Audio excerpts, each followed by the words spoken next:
के लिए आहार की आवश्यकता होती है, परंतु मनुष्य बिना सोचे समझे जो मन में आता है वह खाता चला जाता है, वहीं आगे जाकर उसके लिए काल बन जाता है।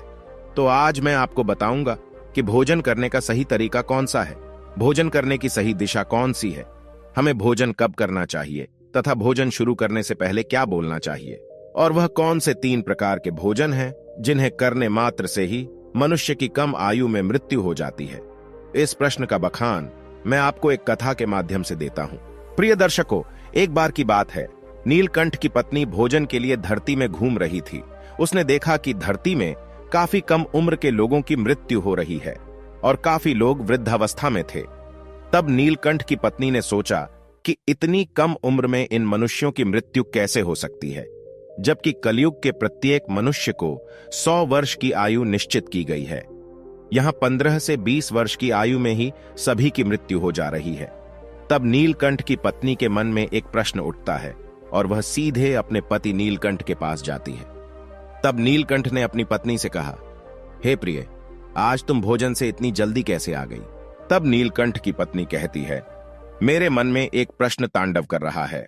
हे स्वामी, आप मेरे इस प्रश्न का उत्तर दे दीजिए। तब नीलकंठ कहता है, तुम्हारा प्रश्न क्या है बताओ? तब नीलकंठ की पत्नी कहती है, मेरा प्रश्न बस यही है कि वह कौन से 3 प्रकार के भोजन है जिन्हें करने मात्र से प्रत्येक मनुष्य की कम आयु में ही मृत्यु हो जाती है। मनुष्य को किस प्रकार का भोजन करना चाहिए, किस प्रकार का भोजन मनुष्य की आयु बढ़ाने वाला होता है और किस प्रकार का भोजन मनुष्यों की आयु को कम करने वाला होता है, और भोजन को किस दिशा में मुंह करके करना चाहिए। भोजन करने से पूर्व कौन सा मंत्र बोलना चाहिए? कृपा करके आप मुझे इन सभी प्रश्नों के उत्तर देने का कष्ट करें। तब नीलकंठ कहते हैं कि हे प्रिय, आपने आज समस्त मनुष्य जाति को एक बहुत ही महत्वपूर्ण ज्ञान देने के लिए हमसे यह प्रश्न किया है। यह प्रश्न प्रत्येक मनुष्य के लिए उतना ही महत्वपूर्ण है जितना कि जल में रहने वाली मछली के लिए जल। परंतु हे प्रिय, मैं आपको आपके इस प्रश्न का उत्तर एक अत्यंत महान कथा के माध्यम से दूंगा।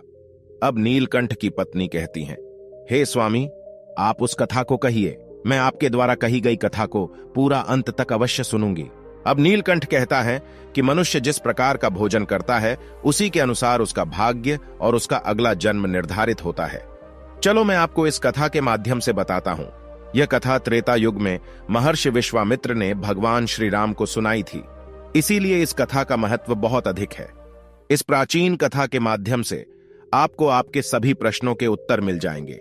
हे प्रिय, इसीलिए आप इस कथा को ध्यान से पूरा अवश्य सुनना और इस कथा का प्रचार प्रसार भी करना। जो भी मनुष्य इस कथा का श्रवण करता है उसको उसके समस्त पापों से मुक्ति मिल जाती है।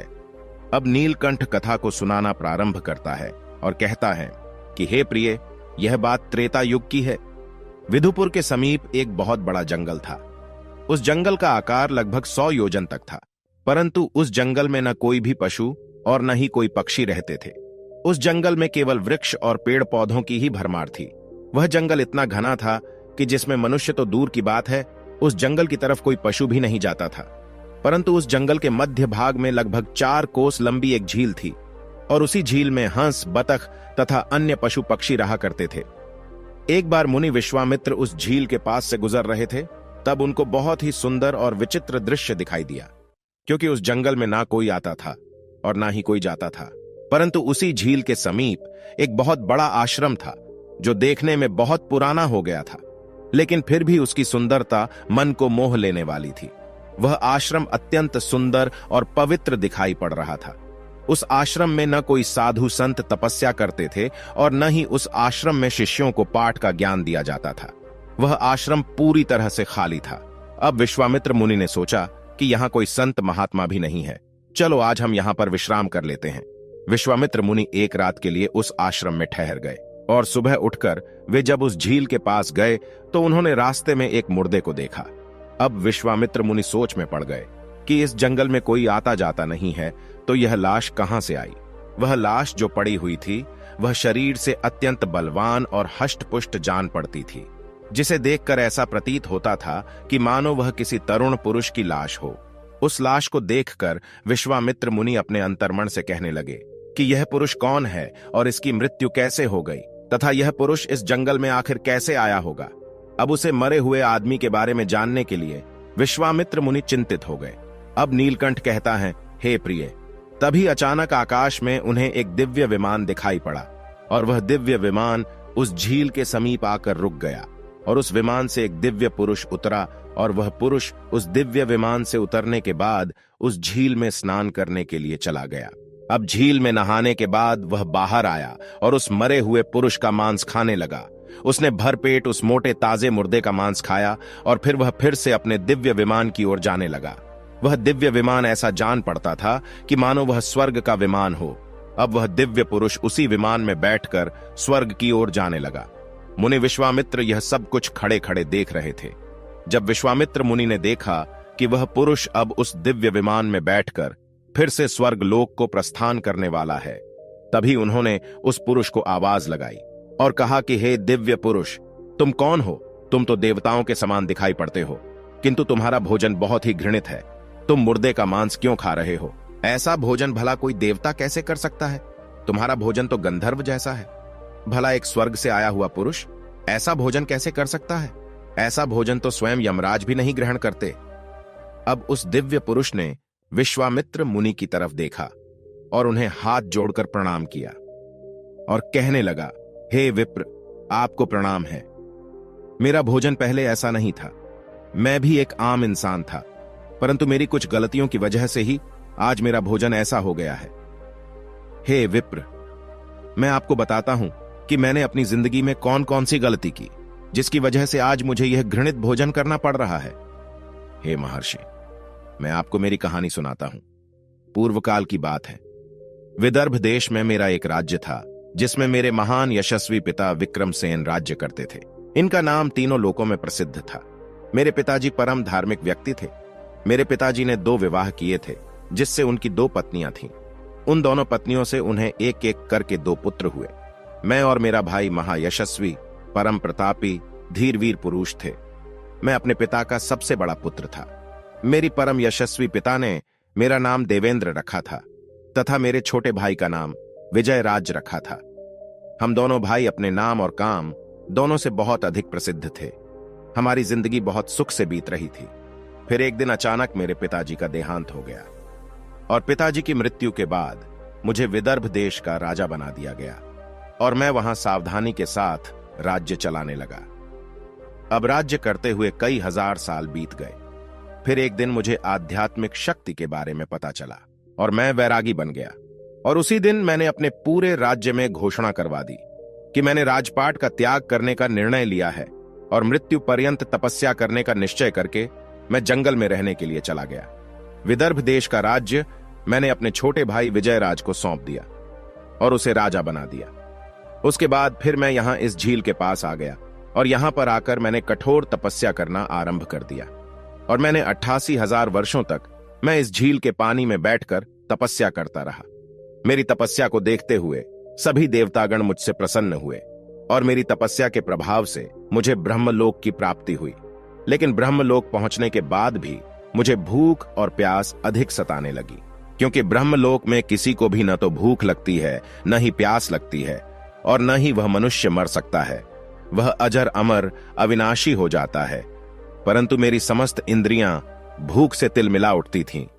हे मुनिवर, मैंने अपनी इस दुविधा के निवारण के लिए मैंने ब्रह्मलोक के सर्वश्रेष्ठ देवता ब्रह्मा जी के पास में गया और उनसे मैंने पूछा, हे भगवान, मैंने तो सुना है कि ब्रह्मलोक में किसी भी प्राणी को भूख और प्यास नहीं लगती है, फिर मुझे भूख और प्यास इतना क्यों सता रही है? यह भूख मेरा पीछा क्यों नहीं छोड़ रही है? कृपया आप मुझे इस बात को बताइए कि मैं वह कौन सी चीज का सेवन करूं जिससे मुझे भूख से तृप्ति मिल जाए। फिर ब्रह्मदेव ने मुझसे कहा कि हे राजन, पृथ्वी पर दान धर्म करने पर ही व्यक्ति इस लोक में भूख प्यास से मुक्त हो पाता है। परंतु हे राजन, न तो आपने अपने जीवन काल में कभी दान नहीं किया। द्वार पर आए भिखारी को द्वार से ही वापस लौटा दिया। उसे दान कभी नहीं दिया, कभी किसी भीख मंगे को भीख तक नहीं दी। आप एक राजा थे। आपने अपने राजमहल की समस्त प्रजा को खुश रखा, परंतु तुमने राजमहल में रहकर भी द्वार पर आए अतिथियों को भोजन नहीं दिया और आपने सदैव भी अनुचित भोजन किया है। और साथ ही आप बिना स्नान किए ही भोजन किया करते थे, जो कि शास्त्रों के हिसाब से गुनाह माना गया है। साथ ही भोजन शुरू करने से पहले तुमने कभी ईश्वर का धन्यवाद नहीं किया, क्योंकि अगर आपको भोजन की प्राप्ति हो रही है तो वह किसकी वजह से हो रही है? आपको उसके लिए प्रार्थना करनी चाहिए, और वही आपने नहीं किया। स्वादिष्ट भोजन को दूसरों को दिए बिना ही आपने उस भोजन को ग्रहण किया है। हे राजन, इसी कारण से तुम्हें यह पाप लगा है। इसीलिए तुम्हें ब्रह्मलोक में रहते हुए भी भूख और प्यास का कष्ट उठाना पड़ रहा है। जब आप जीवित थे तब आपने जीवित रहते हुए अनेक प्रकार के आहार का अकेले ही सेवन किया है। अनेक प्रकार के पकवान तुमने अकेले ही खाए हैं, दूसरों को नहीं दिए हैं, जिससे तुम्हारा शरीर तो बलवान बन गया, किंतु तुम्हारा पुण्य क्षीण हो गया। और तुमने जो तपस्या की उसकी वजह से तुमको ब्रह्मलोक में स्थान तो प्राप्त हो गया, परंतु तुम्हारी भूख शांत नहीं हुई। हे राजन, तुम्हारी भूख को शांत करने का मेरे पास एक उपाय है। उस झील के पास तुम्हारा मृतक शरीर पड़ा हुआ है, तुम उसी का मांस खाकर अपनी भूख मिटाओ। जब ब्रह्मा जी ने इस प्रकार से मुझे समझाया तो मैंने ब्रह्मा जी से कहा कि हे प्रभु, अपने शरीर का भक्षण कर लेने के पश्चात मेरा क्या होगा? उसके बाद मैं क्या खाऊंगा? मेरे खाने के लिए कुछ भी शेष नहीं रहेगा। मैं एक ब्रह्म पुरुष हूं और मैं किसी जीव की हत्या नहीं कर सकता। तो हे भगवान, कृपया कुछ ऐसा भोजन बताइए जिसको खाने के बाद मुझे लगने वाली भूख प्यास हमेशा के लिए मिट जाए और जो कभी खत्म ना हो। तब ब्रह्मदेव कहते हैं, हे राजन, तुम्हारा शरीर ही मैंने अक्षय बना दिया है। हे राजन, अब आप उसे चाहे जितना खाएंगे फिर भी वह समाप्त नहीं होगा और न ही वह बदबू देगा। तुम्हारे द्वारा खाए गए तुम्हारे ही शरीर के अंग दूसरे दिन फिर से ताजा हो जाएगा। इस मृत शरीर के अंग फिर से उगाएंगे। इस प्रकार तुम फिर खा सकोगे। तुमको अपने ही शरीर का मांस खाते खाते जब तुमको 102 वर्ष बीत जाएंगे तो उसके बाद तुम्हारे इसी जंगल में एक दिन महर्षि विश्वामित्र पधारेंगे और उन्हीं के द्वारा तुम इस पाप से मुक्ति पा सकोगे। इस प्रकार से जब ब्रह्मा जी ने उस राजा को इसके पीछे का राज्य बताया तो अब उस दिव्य पुरुष ने सारी हकीकत महर्षि विश्वामित्र को बता दी और कहने लगे, हे विप्र, मेरा शरीर कभी नष्ट नहीं होता है और मैं रोज आकर अपने शरीर का कच्चा मांस खाता हूं। यही मेरा आहार है। न जाने कब मुनि विश्वामित्र यहां पर पधारेंगे और मुझे इस कष्ट से मुक्ति दिलाएंगे। अभी तक मैंने यह सोचते सोचते लगभग 100 वर्ष बिता दिए हैं और मैं आज भी महर्षि विश्वामित्र की राह देख रहा हूं। राजा देवेंद्र का इस प्रकार से कथन सुनकर महर्षि विश्वामित्र बोले, हे राजन, कहो, आपके सौभाग्य से मैं यहां पर आया हूं। मैं ही मुनि विश्वामित्र हूं। कहिए राजन, मैं तुम्हारी किस प्रकार से सहायता कर सकता हूं? तब राजा देवेंद्र अत्यंत प्रसन्न हुए और जमीन पर लेटकर महर्षि विश्वामित्र के चरणों को वंदन करने लगे। राजा देवेंद्र ने कहा, हे मुनिवर, कृपया आप मुझे इस घृणित आहार से मुक्त कीजिए तथा जिस पाप के कारण मुझे यह प्राप्त हुआ है उस पाप से भी मुझे मुक्त कीजिए। मैं इस प्रकार का भोजन करते करते निराश हो चुका हूं। कृपया आप मुझे इस घृणित भोजन से मुक्त कीजिए। इस भोजन से मुक्त होने के बाद मुझे अक्षय लोक की प्राप्ति हो सकेगी। हे ऋषि, कृपया आप मुझ पर कृपा करें। राजा देवेंद्र की दुख भरी बातें सुनकर मुनि विश्वामित्र को उन पर दया आ गई। अब महर्षि विश्वामित्र ने उस राजा के शरीर को जैसे ही छुआ, उस राजा का मृतक शरीर वहां से अदृश्य हो गया और वे उस पाप से मुक्त हो गए। और फिर महर्षि विश्वामित्र से आज्ञा लेकर वे उस दिव्य विमान में बैठकर ब्रह्मलोक को चले गए। अब नीलकंठ अपनी पत्नी को समझाते हुए आगे कहता है कि हे प्रिय, इस प्रकार से उस राजा देवेंद्र को दान न करने के पाप से मुक्ति मिली। इस प्रकार से उचित भोजन करने के कारण ही विदर्भ देश के महाराज को ब्रह्मलोक में रहने पर भी तृप्ति नहीं मिली और उन्हें पृथ्वी लोक पर आकर स्वयं का ही मांस खाना पड़ा। नीलकंठ कहता है कि हे प्रिय, अब मैं तुम्हें भोजन के कुछ नियम बताता हूं। आप इन नियमों को ध्यान से सुनिए। भोजन शुरू करने से पहले आपको 2 काम करने हैं। पहला काम आपको यह करना है कि आपको भगवान को धन्यवाद करना है, जिसकी वजह से आपको यह भोजन मिल रहा है। दूसरा काम आपको भोजन शुरू करने से पहले यह करना है कि थोड़ा सा अन्न भूमि पर रखना है, ताकि देवता, पशु पक्षी, सर्प दैत्य तथा प्रेत पिशाच जो अपने कर्म बंधन से बंधे हुए हैं, उन सभी को अन्न की प्राप्ति हो। यदि भोजन करते समय कोई अतिथि आ जाए तो उसका स्वागत करें और उसे आसन देकर प्रणाम करके उसका सत्कार करें। फिर उसे श्रद्धा पूर्वक भोजन कराकर विदा करें, क्योंकि जिसके घर से अतिथि निराश होकर लौट जाता है उसे वह अपने पाप देकर उसके शुभ कर्मों को ले जाता है। अब नीलकंठ कहता है, हे प्रिय, भगवान श्री कृष्ण ने स्वयं बताया है कि पिता के घर में रहने वाली विवाहित कन्या, दुखिया और गर्भ धारण की हुई स्त्री तथा वृद्ध को भोजन कराने के बाद ही भोजन करना चाहिए। इन सभी को भोजन कराए बिना जो स्वयं भोजन ग्रहण करता है उसका भोजन पापमय बन जाता है। ऐसा व्यक्ति नरक में ही जाता है। जो स्नान किए बिना ही भोजन करता है उसका भोजन मल भक्षण के समान हो जाता है। जो मनुष्य बालक एवं वृद्ध आदि के हिस्से का भोजन करता है उसका भोजन विष्ठा के समान हो जाता है। और जो बिना दान किए ही भोजन को ग्रहण करता है उसका भोजन विष के समान बन जाता है। मनुष्य को कभी भी दुराचारी व्यक्ति द्वारा दिया गया अथवा दूसरों द्वारा अपमानित करके दिया गया भोजन कभी भी ग्रहण नहीं करना चाहिए। इससे उस मनुष्य को पाप लगता है। परोसे हुए भोजन का अग्रभाग अग्नि को देकर ही भोजन करना चाहिए। भोजन को एकाग्रचित्त होकर करना चाहिए। प्रथम मीठा, फिर लवण और खट्टा और अंत में कटु एवं तीखे पदार्थों का सेवन करें। प्रथम 3 निवाले मौन होकर ग्रहण करने चाहिए। ऐसा करने से व्यक्ति के सभी पाप कर्म तुरंत नष्ट हो जाते हैं और पुण्य कर्म बढ़ने लगते हैं। भगवान की कृपा से उसे जीवन भर कभी अन्न की कमी महसूस नहीं होगी। अब नीलकंठ कहता है, हे प्रिय, पूर्व दिशा में बैठकर भोजन करने से व्यक्ति रोगों से और मानसिक तनाव से मुक्त हो जाता है। बीमार बुजुर्गों को पूर्व की ओर मुख करके भोजन अवश्य करना चाहिए। इससे उनके स्वास्थ्य में सुधार आता है, क्योंकि पूर्व दिशा उगते हुए सूर्य की दिशा होती है और सूर्य देव बल, आरोग्य तथा दीर्घायु प्रदान करते हैं। विद्या की अभिलाषा रखने वाले मनुष्य को उत्तर दिशा की ओर मुख करके भोजन करना चाहिए। यह दिशा देवी सरस्वती की दिशा है। ध्यान रहे, दक्षिण दिशा की ओर मुख करके भोजन न करें। यह मृत्यु की दिशा होती है। इस दिशा में मुख करके भोजन करने से आयु कम होती है। टूटे फूटे बर्तनों में भोजन नहीं करना चाहिए। यह दुर्भाग्य को निमंत्रण देता है, जिससे घर में गरीबी आती है। भोजन हमेशा थाली में ही करना चाहिए। गंदी थाली में भोजन करने से जीवन में दुर्भाग्य आता है। एकादशी के दिन तामसिक अन्न का सेवन न करें। जो मनुष्य एकादशी के दिन तामसिक अन्न अर्थात मांस का सेवन करता है, लक्ष्मी उस घर को छोड़कर चली जाती है। भोजन का अपव्यय करना अनर्थ माना गया है। इसीलिए थाली में जितना आवश्यक हो उतना ही भोजन लें। अगर कोई व्यक्ति साथ में भोजन कर रहा हो तो उसका भोजन समाप्त होने तक उठकर नहीं जाना चाहिए। इससे पितृदेव नाराज हो जाते हैं। भोजन के बाद थाली में हाथ धोना अनुचित माना गया है। थाली में हाथ धोने से अन्न का अपमान होता है। भोजन के बाद थाली में हाथ धोने वाले लोग नीच योनि में जन्म लेते हैं। सबसे महत्वपूर्ण बात ध्यान रहे कि व्यक्ति को बिस्तर पर बैठकर कभी भी भोजन नहीं करना चाहिए। ऐसा करने से व्यक्ति कई प्रकार के रोगों से ग्रसित हो सकता है। भोजन केवल जमीन पर आसन बिछाकर उस पर बैठकर ही करना चाहिए। भोजन करते समय दिशाओं का ध्यान रखना बहुत ही आवश्यक होता है। यदि गलत दिशा में बैठकर अथवा गलत दिशा में मुख करके कोई भोजन करता है तो ऐसा भोजन करने से व्यक्ति को उसके अनिष्ट परिणाम प्राप्त होते हैं। अगर कोई भोजन के ऊपर से कोई पैर रखकर चला गया हो अथवा कोई व्यक्ति भोजन को लांघकर चला गया हो तो ऐसे भोजन को कभी खाना नहीं चाहिए। ऐसा भोजन अशुद्ध हो जाता है। ऐसे भोजन को पशुओं को खिला देना चाहिए।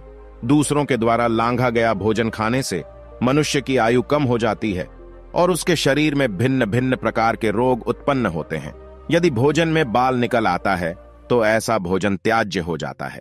यदि अन्न में बाल निकलता है तो उसे ईश्वर को कभी प्रसाद के रूप में नहीं चढ़ाना चाहिए और न ही स्वयं खाना चाहिए। ऐसा भोजन प्रेतों को प्राप्त हो जाता है।